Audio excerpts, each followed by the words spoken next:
Well, hey there, Aletheia Church. Hope that you are doing well and enjoying your time in gospel community no matter how you chose to meet this week. Hope that you are being safe. Hope that you are taking precautions to wash your hands and keep a safe distance from other people so that we can try to stop the spread of this thing rapidly as we continue to try to just help those that are most vulnerable and most susceptible to the coronavirus. This past Sunday, I preached a sermon, and I said that it was going to be the first sermon in a two-part sermon called Empowered to Be the Church. And I said that specifically in Acts chapter 13, we were going to be looking at the church at Antioch, which is a pretty important church in the book of Acts, but really in reality in the history of the church. That in our family, our church family, we can trace our lineage, many of us, all the way back to the church at Antioch because of their faithfulness. And what we said was true about the church at Antioch is that they were a global church, that they were a diverse church and leadership, both across socioeconomic status, racial status, cultural status. That this allowed them to be a multicultural, multi-generational church. We said that they were serious about God and serious about honoring Him, and in that they were a catalyst for church planting in the Roman and Mediterranean world. Now, when you get to Acts chapter 13, one of the things we see in those first three verses is one of the reasons why the church at Antioch is to be admired, and one of the reasons we can learn so much about them in being a church that is empowered to reach others with the gospel. The first thing we see is that they gather with intentionality.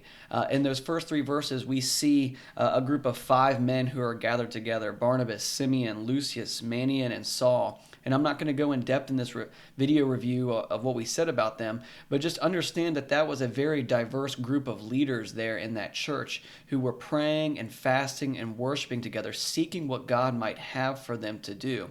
As they worshiped and served faithfully, as they prayed for one another and together, and fasted, as they denied themselves food to be able to say, God is more important than our earthly needs or pleasures or wants, that they were able to hear from God on what the next steps might be for them as a church. That this seriousness about God can be seen in their gathering and what they did and how they worshiped.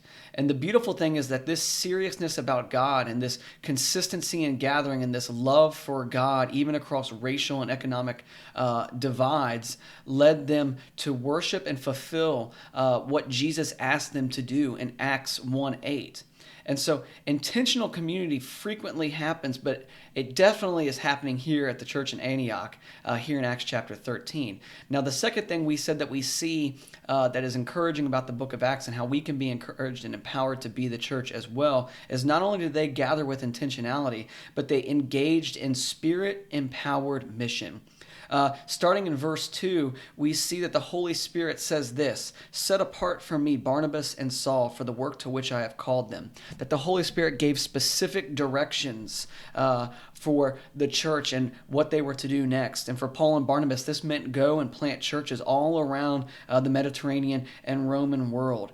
And we talked about how beautiful this was, that it doesn't need to look like this for us, but the Holy Spirit is constantly guiding and directing us, and that if we are to be faithful, we will see God do amazing things, just like He does in verses 4 through 12, as Paul and Barnabas begin to share the gospel and move forward into different parts of Asia Minor and Rome.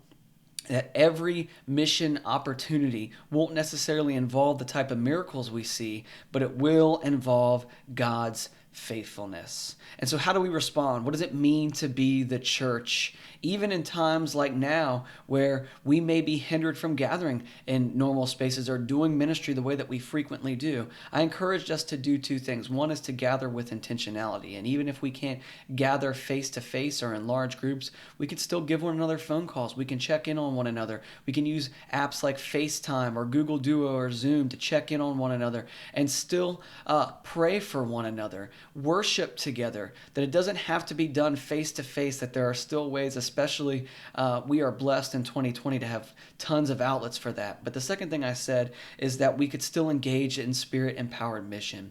And this meant that we could serve others who are vulnerable in this time by gathering groceries for them or doing things for them, by washing our hands and just following protocols and procedures to try to help stop the spread of this virus and disease, and that we can pray for our community and leaders. And so my prayer is that we would be faithful in the midst of turmoil, that we would serve people and love them well, and that ultimately God would use that to save people, and that God would move in us and in through us to be the church.